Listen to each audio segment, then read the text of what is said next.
So last class we have discussed about the IoT value chain. If you remember, first we have discussed about machine-to-machine value chain, then the IoT value chain. So what is machine-to-machine value chain? What are its limitations?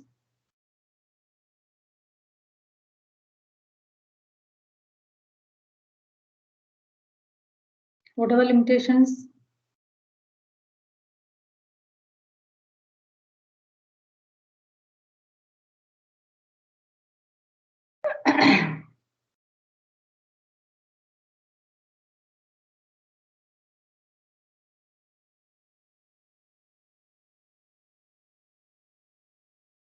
Almas,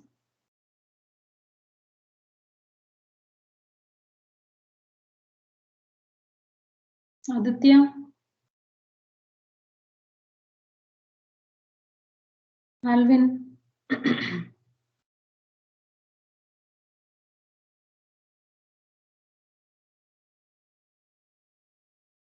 Please do answer.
Ma'am, you're muted if you're speaking anything.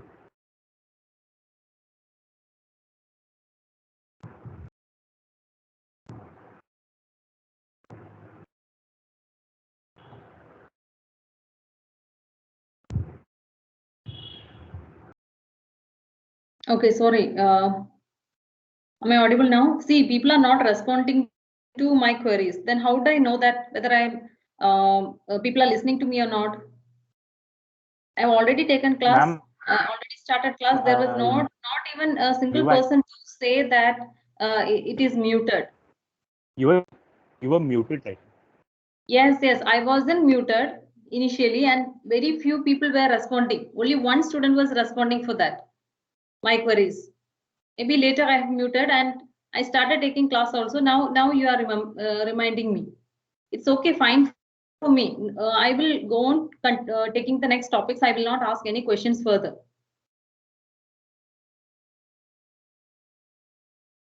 So what I was discussing about the machine. Ma'am, Ma'am, your somebody is line got muting you. muted. You are again.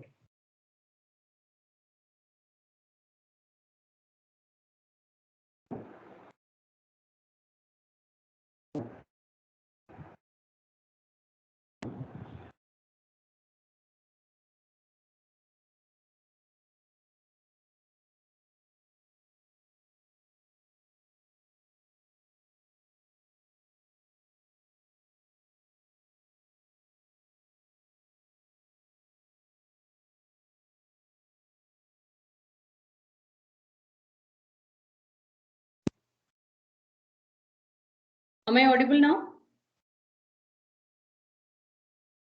Yes, ma'am. Yes, ma'am.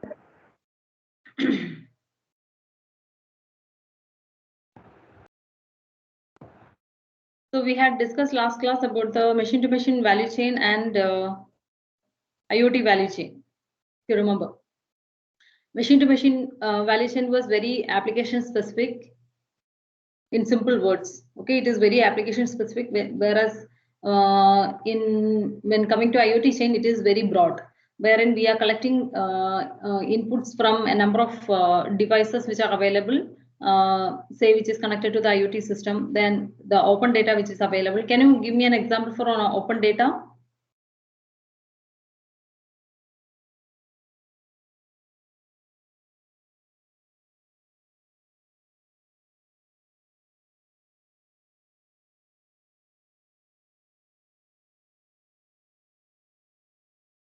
Please give an example for open data. Many open source material, probably like let's say Linux or something, Yeah. available to everyone without any Example. copyright restrictions. Yeah. Can you give an example?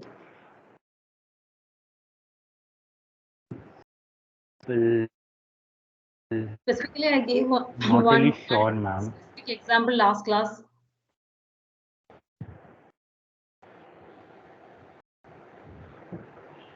Maps, Ma'am, right? any kind of government data or Any government information that global could be data, public, like road information, traffic information, or map, geological information.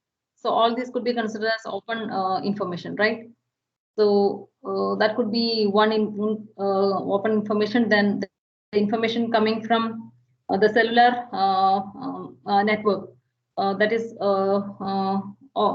this open standards and business standards specific information. Okay, so that's basically the mobile data which is available. Okay, and then comes the corporate database. So all these are going to be the input for the IoT value chain. Okay, and these informations are collected and they are categorized, and what we do basically is we are going to mix those information and in here. Okay, mix those information, data coming from different sources, and we are going to get insights from the information by filtering and making different combinations of data. Okay, basically getting insight and finally getting the information product. Information product is nothing but the insight that could be given for different sectors rather than keeping it to a single sector. For example, last class I have mentioned about the coffee beans availability from a particular area. So it could be used for business information to identify what are different categories of people who like a particular coffee, and those information could be also be used by the real estate people so that they can do marketing and advertising based on that.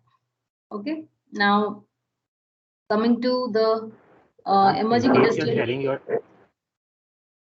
in case you're sharing your screen, we can't see it.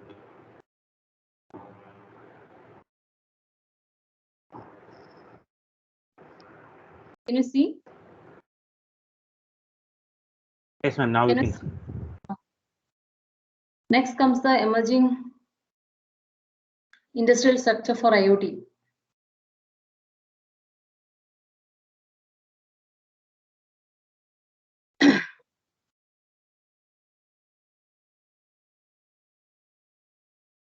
So in here,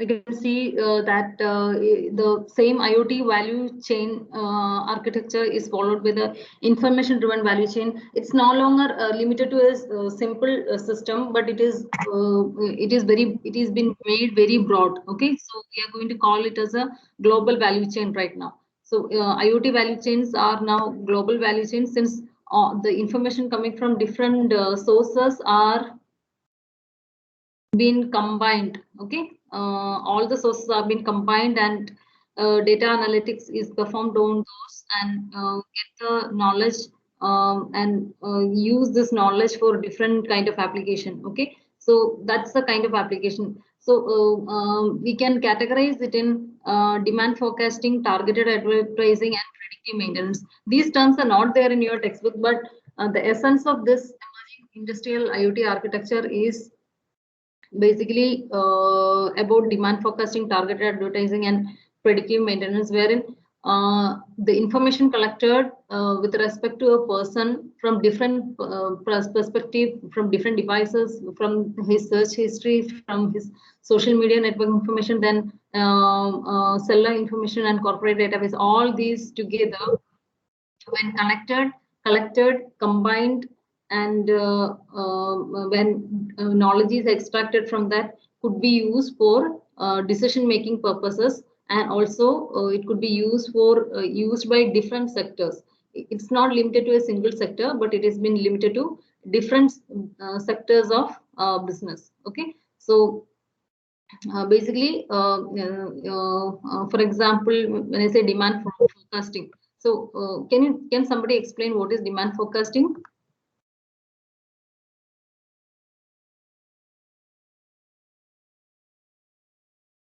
Somebody please explain what is demand forecasting. We can find out what could be the demand for, say, particular product or any object which is in the for a, say, period of time, next future period of time, we can find out. So that is what is demand forecasting. And targeted advertising, you can find out what are the category of people who are interested in a particular item. Okay, so based on their taste, so that could be targeted advertising. Then predictive maintenance, so that is what I said. The global value chain system has converted limiting a particular applications from a small application to a number of sectors of different business. Okay, next the predictive maintenance, wherein you will be able to predict what will be happening with a particular machine or industry which is running with number of components, and what type of wear and tear could occur for different kinds of components which are used by different organizations for a period of time. So they will be able to analyze and identify the status of the systems of objects in advance. Okay, so in far future, what is going to happen, we can find out it at the very beginning. Before beginning, in the sense in advance. Okay, so that's the peculiarity of this emerging industrial IoT architectures, which has already been emerged, and now it is since the textbook is older, it's not giving much information about these terms, but that is what is happened with the global IoT value chain system. Okay, so rather than limiting the applications to limiting the IoT application to a single business sector, it is extended far beyond that. Okay, so that is the industrial structure for IoT. Now let us move on to the next topic.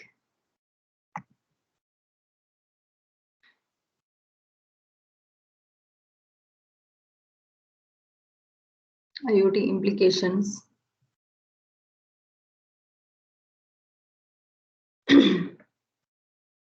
So you have to read the textbook also. If I have not covered any points, you can understand from that. So please do read the textbook. Okay, I'll share the soft copy of the material with you. Next, implications for IoT. So in here, we are going to mention what are the basically basic features of IoT and how it should be. Okay, and so first one is basically moving away from vertically oriented systems towards horizontal systems approach. So what is this vertically oriented systems and what are horizontal oriented systems? Any idea? Anybody? Vertically oriented systems basically focus on a single thing. Okay, so its spread is very short. Okay, it will be limited to say a particular application. So that is vertically oriented system. Whereas when the scope is far beyond an application, when the scope is not limited to a single application, it is called horizontal systems approach. Okay, so IoT systems are following this horizontal approach rather than limiting their application to a single system, okay, which is application specific. So in order to do that, basically what we need is standardization activities, right? So one application will have certain property, other application will have properties and functions. So these properties and functions should not be may not be compatible with each other. So these IoT applications basically should have some standards that should be followed so that these applications can communicate with each other, and these applications can use some set of services and capabilities. Follow me.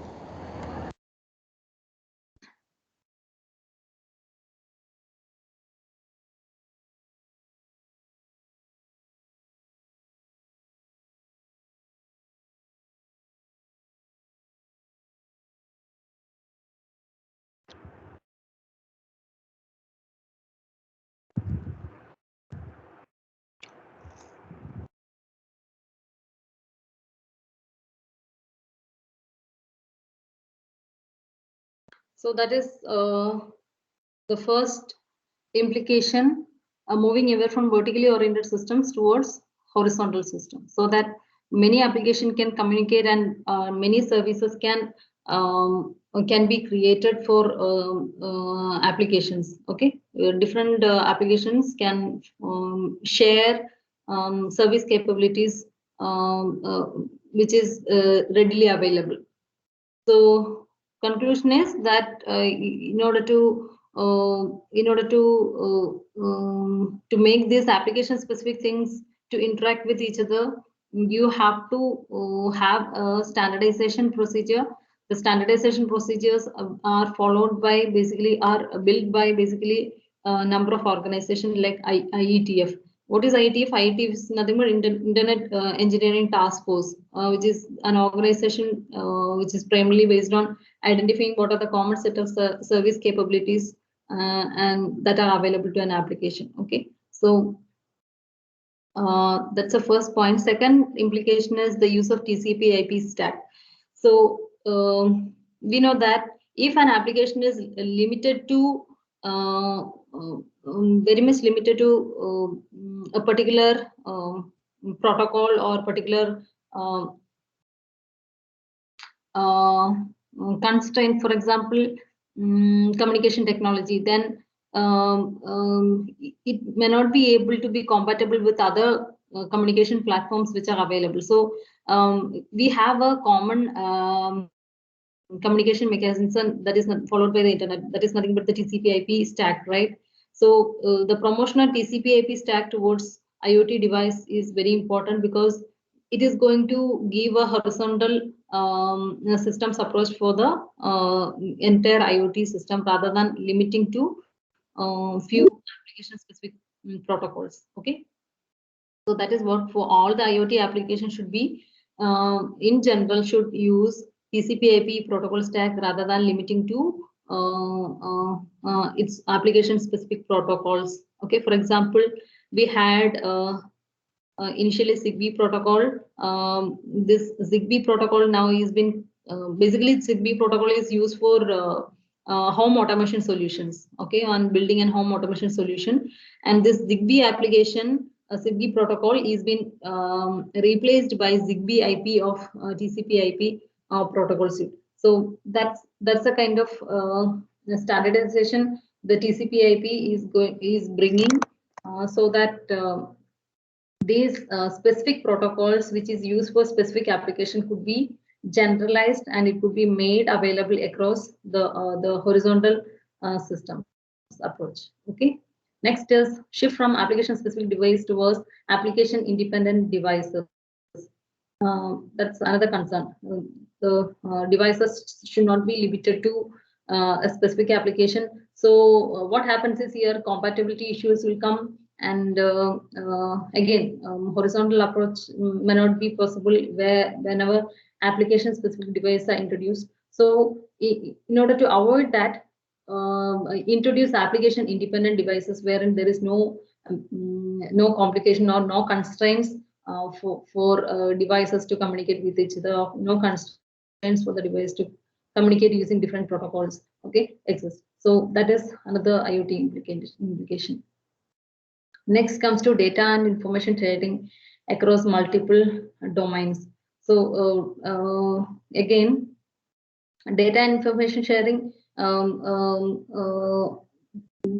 comes with the data standardization, right? So all the systems, if follows a common standard or there exists conversion data format conversion mechanisms, then it would be very easy for the systems to interact with the currently available data, right? Otherwise, if it is going to be application specific, then each application follows its own format, then it will be difficult for the systems to exchange data. So that is what data and information sharing across multiple domains also should be standardized. That is another IoT implication. That means standardization activities should be in progress so that all the applications, all the variety of applications available in the internet could make use of the different data which is available for processing. Okay.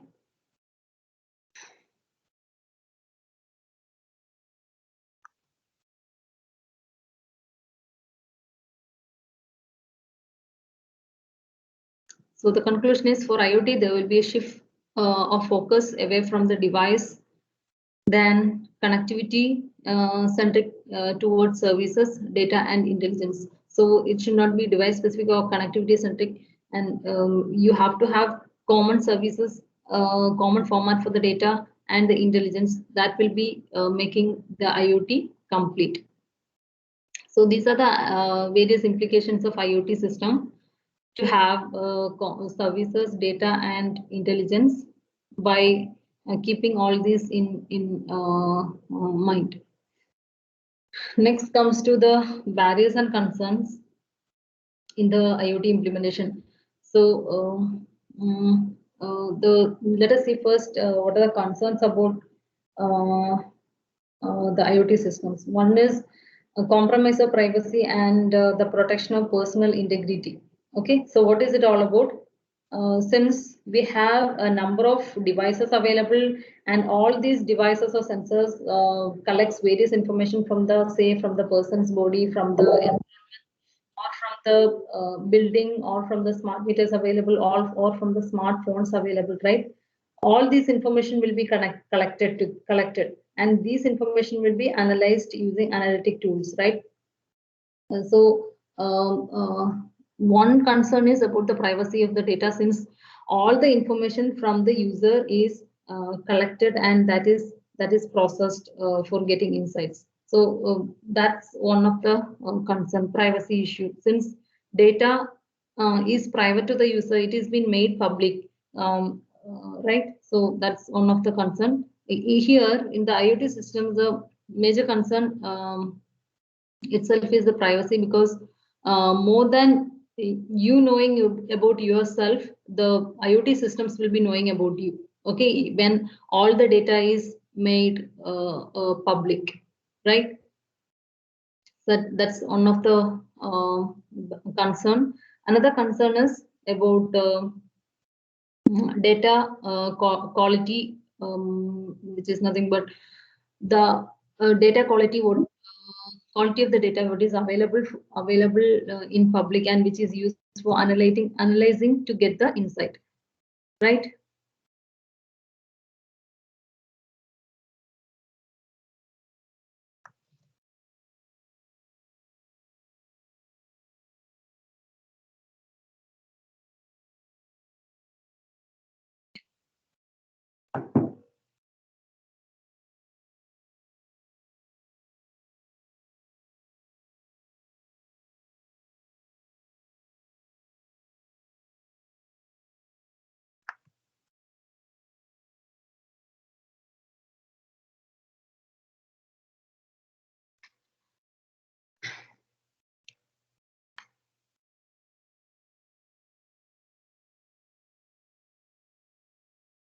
So the second concern is about the quality of the data, quality of the information what is available, because since you are collecting the information from different devices and sensors, or from the social media, we cannot rely on all the information, because it could be manipulated by somebody, or it could be the wrong information provided by the user itself in the, say, in the social media or in the mobile data, whatever is available. So it could be a manipulated information as well. Okay, usually people post a lot of information in the Twitter, and Facebook and other social medias, right? So sometimes they will have fake profiles.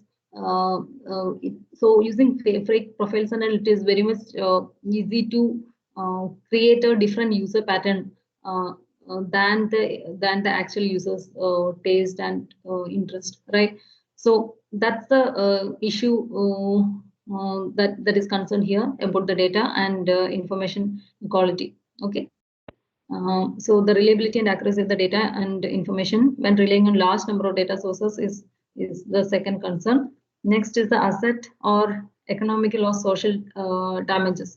So these assets could be physical assets, right? IoT assets could be physical asset, or it could be the person itself, or it could be the smart systems which are involved in the data collection process, right? So one concern is when all these devices are made publicly available, say different kinds of camera devices. So all these are placed in public. So people could damage that and, intentionally. So that's another concern about the asset or social economical social damages. Even one person can create, as I mentioned, the fake profiles about the other person. So that is also one kind of manipulation that is happening, which will again create wrong information about a person's interest, right? Next is barrier for large scale adoption of IoT. So the above mentioned 3 points were the concerns, and the barrier is about the cost of number of devices and the embedded technologies that need to be used for collecting number of large amount of data, and huge data processing techniques required for processing the data, right? So it require a large infrastructure, basically to deploy an IoT system. So the cost associated with is one barrier. Okay. Next is the operational. So that is what initial expenditure is very much important. That is nothing like capital expenditure, and another one is the operational expenditure, the maintenance. Throughout the life cycle of the system, you have to rely on this operational expenditure, so that you can maintain the system for a long period of time. So there comes the operational expenditure. So these are the barriers and concerns about the IoT system. Okay. Next, coming to the IoT case study.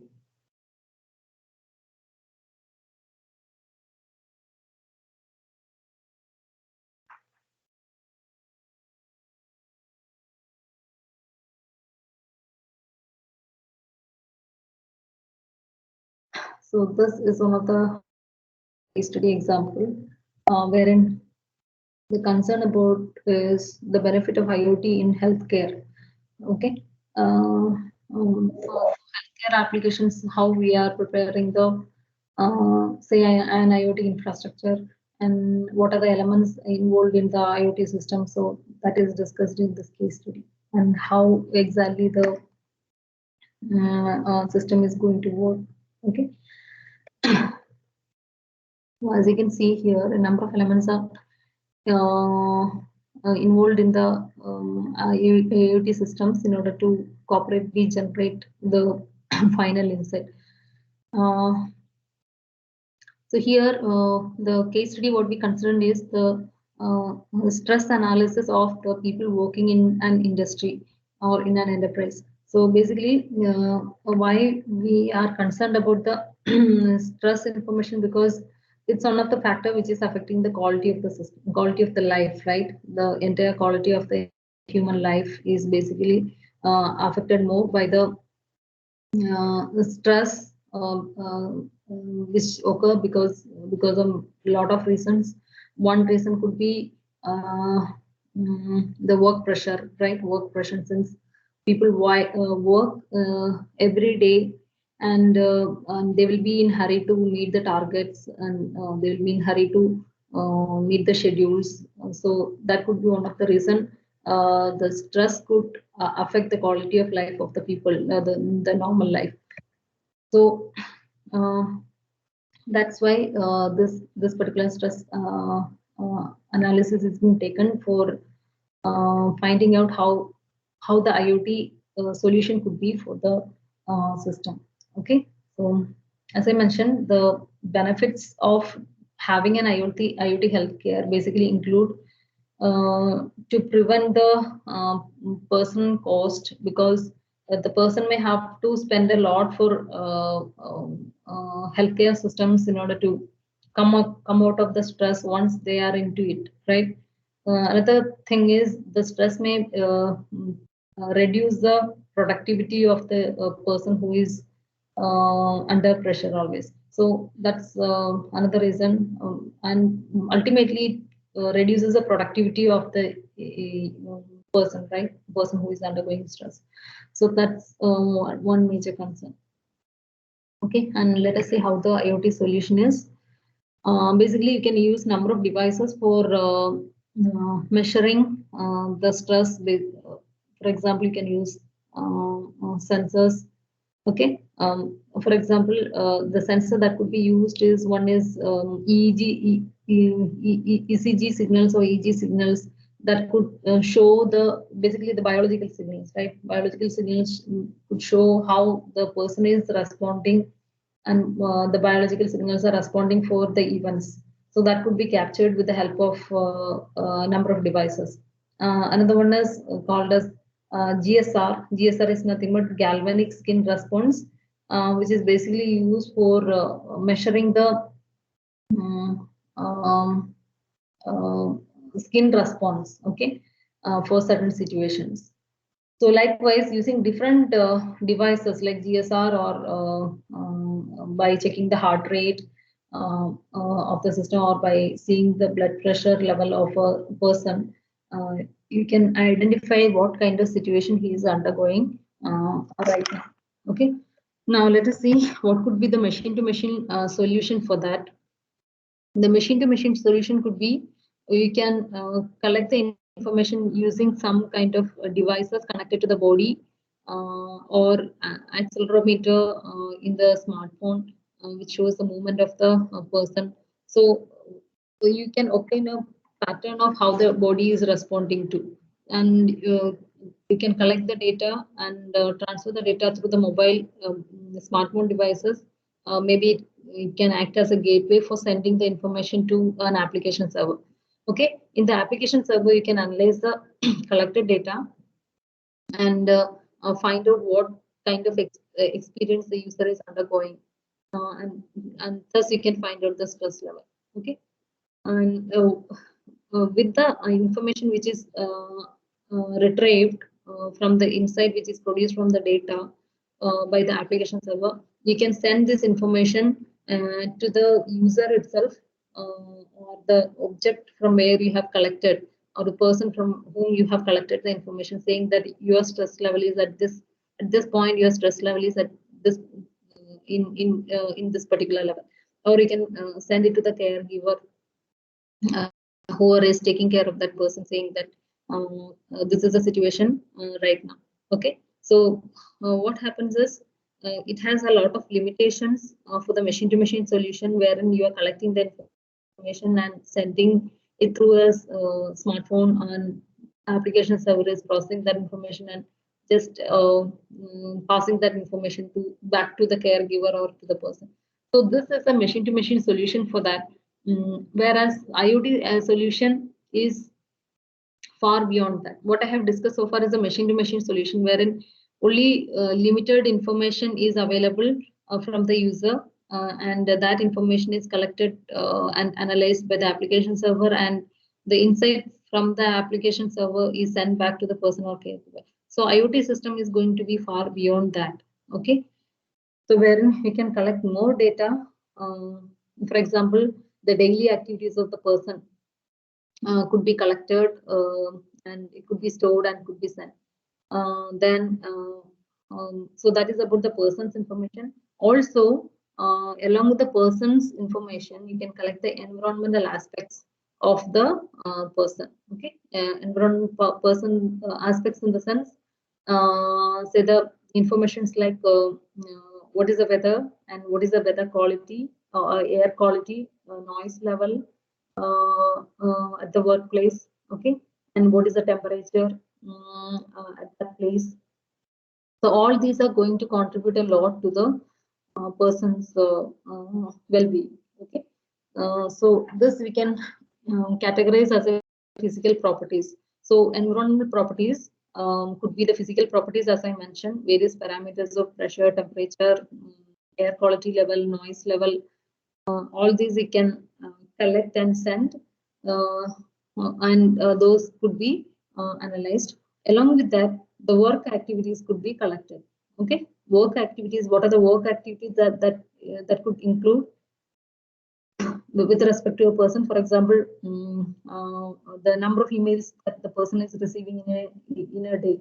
Okay, and the calendar appointments that the person has, the busy schedules what the person has in a particular day, and the workload that person has in a day. So all these information could be collected and sent together. So physical properties and work activities can contribute negative impact to the well-being of the person. Whereas a third category of activities like leisure activities, okay, can contribute positive impact to the person. So you can find out or the IoT system can collect the information regarding what are the positive factors that is contributing to that person in a day. For example, what are the leisure activities he is participating in, okay, which is contributing a positive impact on the person. So collect all this information, that is nothing but the environmental information, and send it to the central repository, so that you can analyze along with the daily activities. You can include these activities as well as environmental aspects of the system as well, and you can perform data analytics on that. Okay, then these outcomes could be used for giving number of suggestions, saying that this is the current situation of the user, and these are the possible remedies how you can say reduce stress level, or you can suggest that these are the things to be followed in order to reduce the work pressure in the say organization which the person is working in, or these are the atmospheric condition in which the person should stay in order to reduce the stress. So that could be the insight that one could the IoT system could give to a person. Okay, so that's about IoT case study. So I hope you understood about the machine-to-machine solution as well as IoT solution to a particular problem. So machine-to-machine solution, it is very limited. Okay, just collecting the data from the human body and then sending and finding what is his heart rate or pressure level or CSR response. So instead of doing that, the IoT goes for a broad aspect, wherein not only the physical parameters but the parameters from the working environment or social networking environment or atmosphere, temperature, all these informations are collected and analyzed and give suggestions. Ultimately, after analysis, give suggestions ultimately saying that this is the current situation. You can improve yourself, you can reduce the stress level by following these strategies. Okay, so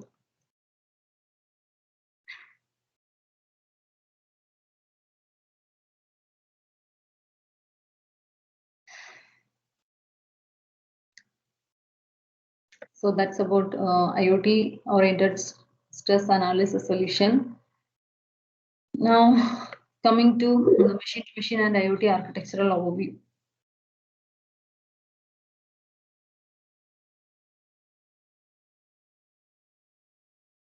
Okay.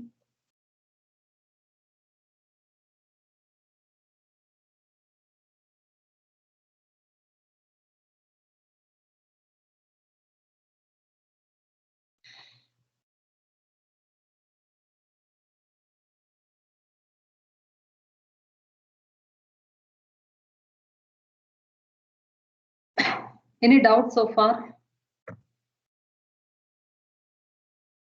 Do you have any doubt? No doubts.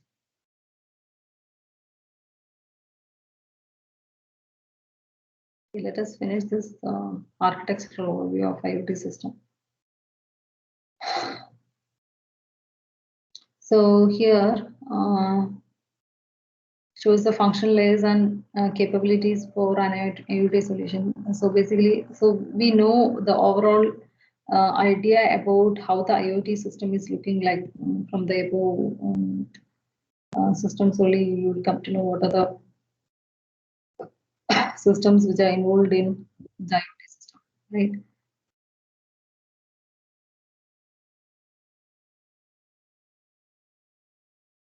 One is first layer. Let us start from the bottom, which is nothing but the asset layer.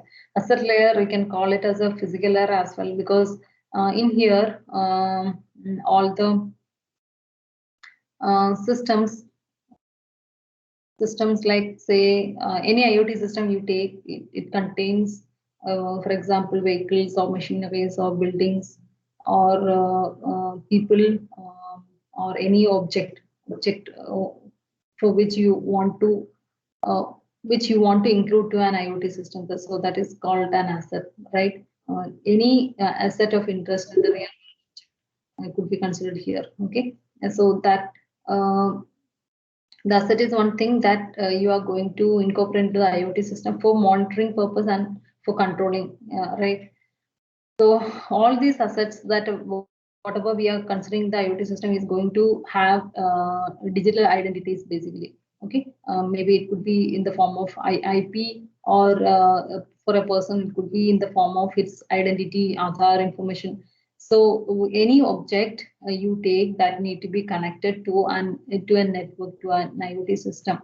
So that is why government is in full swing to digitize every information, right? Digitize every information. So basically all the people and objects existing in the world is now given a unique identity.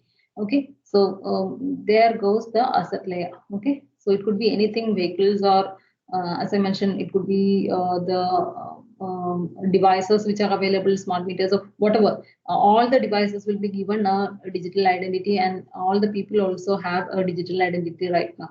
Okay, now next comes the resource layer. So what could be a resource layer? Resource layer could be anything which is, say, sensing the information, or anything which is responsible for giving the information to the physical asset, sensing the information from the physical asset or giving the information to the physical asset. Basically are the resource layer. Okay, any kind of sensors or actuators. So what are actuators? Some device which is responsible for moving. Okay, movement is basically called as an actuator. Okay,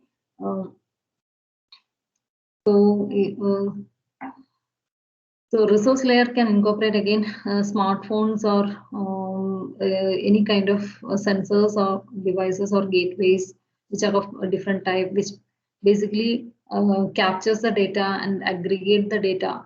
Okay, are called resource layer. Now, how to identify this resources again?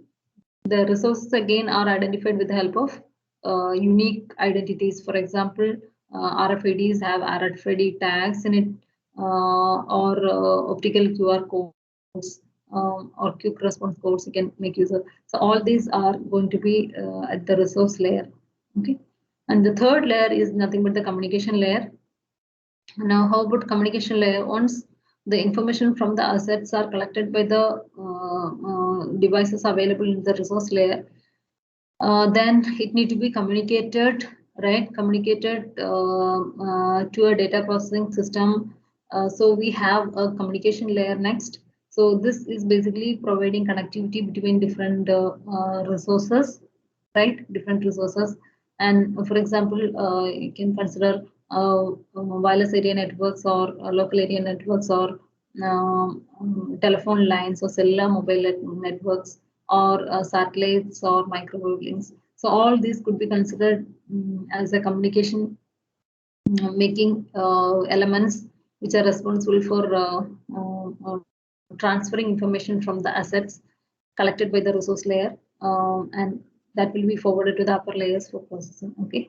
Other than that, it could be say the body area networks or neighborhood area networks, anything. Body area network basically body area network is another one, collecting the information from the human body, right? Or building area networks. Okay, building area network is nothing but connecting all the information related to a home.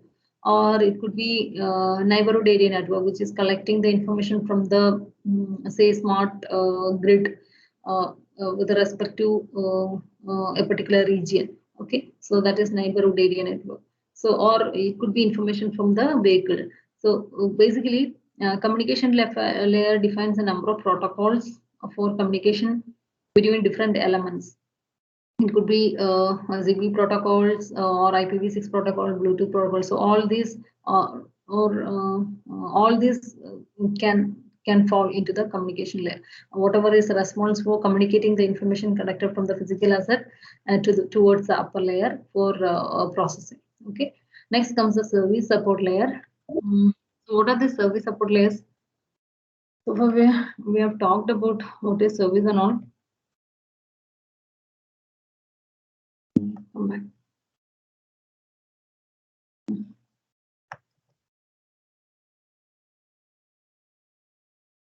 Yeah. Services basically are common tasks or routines that need to be followed or that need to be offered to object of interest, right?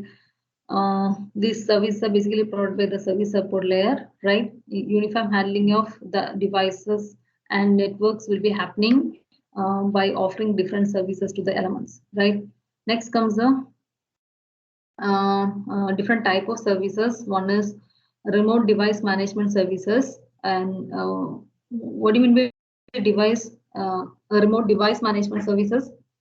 How we can work with the systems remotely. For example, if you need to do the software upgradations, or you want to do configuring an applications dynamically, or you want to diagnose system, identify what is the problem that has occurred with the same machinery, or how to recover the system which has gone for repairing. So all this could be done remotely, right, using remote device management services. So these services and other common routines or tasks that could be followed remotely, that could make the system upgrade to the next level, or it could make the system diagnose and find out and recover from the problem that has occurred.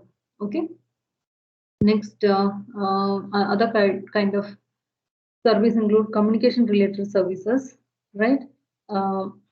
It basically include what are the communication channels that could be used, or how the selection of the communication channel could be performed. So that's called communication related services. Next comes to the location based services, which is making use of geological information. Okay, it's called as geological information system services, because many of the IoT applications are capturing the geological information and finding out what is the location of the current object, say in the value chain systems, supply chain systems. In order to track various devices, we are using geographic information system tags. Okay, GIS tags we are using, and finding out the where the product is right now at this point. Okay, so that is location based services. And or RFIDs also you can use, or many such information could be used. Okay, many such elements could be used. So whatever object it could be, you can track that object and you can identify where the object is right now, or you can get all the information about the URL by seeing the product code information. Okay, or converting that product code into URL, that could also be done. How we can convert the product code into URL is using object naming services, which is provided by EPC Global. EPC Global is basically a standardization of alliance, which is meant for such tasks which will say involved in activities like digitizing the information and standardizing the information. Okay. Next comes the data and information layer.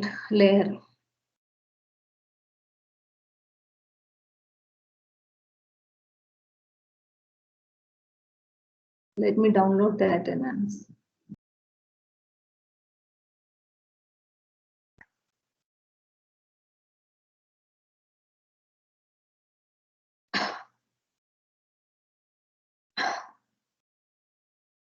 So what are data and information layers basically?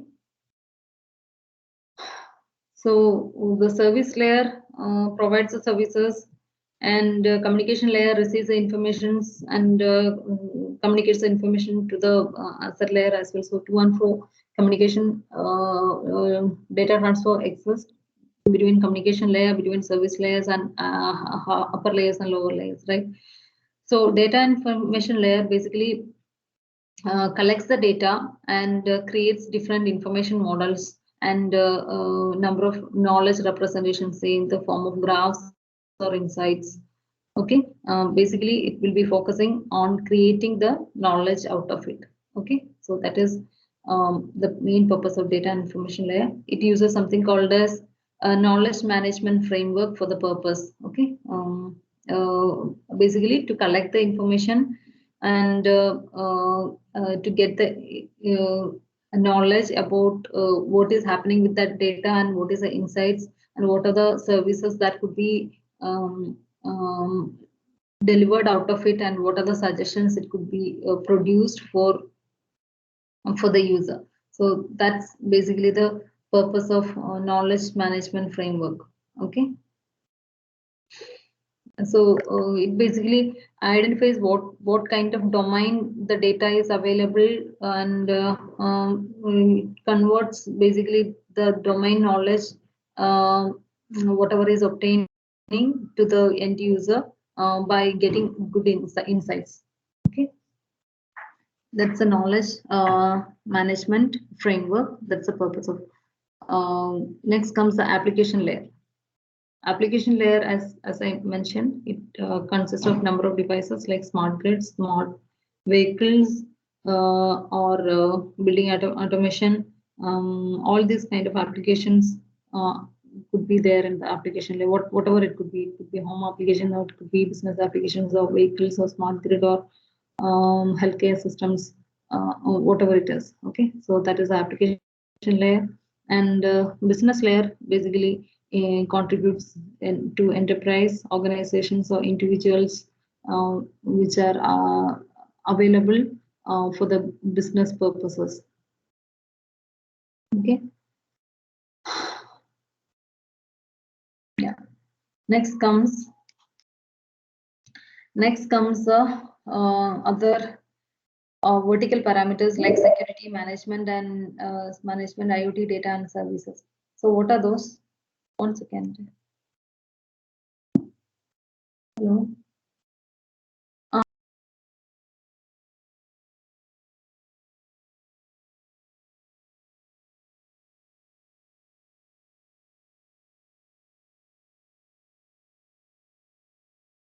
One second.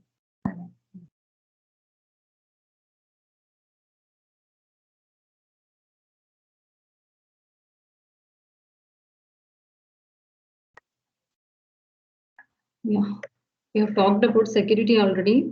Why security is one of the major concern I have already discussed. Because whatever data and information is available, which is collected from external environment, so that people should use very carefully, and it should not produce any harm to the public, or it should not create any harm to the people from whom it has been collected, right? So definitely the security measures are need to be taken across all layers in order to achieve security for the information, because data is going to be the most important thing, right? When talking about the IoT system. So across all layers, this physical assets, why it has been discussed, because it is going to be the physical entity or object that we are taking into consideration. From here onwards, the technology plays a role from the resource layer onwards, right? So that is why starts from the resource layer. Because the technical implementation will be starting from the resource layer till the business layer, excluding the asset. Okay. So different concerns exist. Trust, identity management, authentication, authorization, all these are different concerns that need to be taken care from the beginning, from the bottom layer to the top layer. Okay, bottom layer in the sense from resource layer till business layer. Next comes the management layer. Okay, management layer basically concerned about data and services management, all the data and services, what is available, which is used for filtering, aggregation, and averaging, could be you collected and sent through the sensor network. So all these devices undergo a number of machineries, right? And number of insights are produced. So data and service management, and what are the format that need to be followed in different layers, data formats, and how the data need to be processed in different layers. So there should be some kind of standardization activities. So that comes under data management. Okay. Now, IoT data and services management. Okay, so all this comes in the data management and IoT data and services. So that's about architectural overview.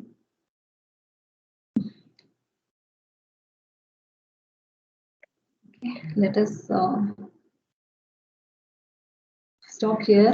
I'll talk about the standardization activities in the next coming class. Okay, let me stop recording. I need to talk to you.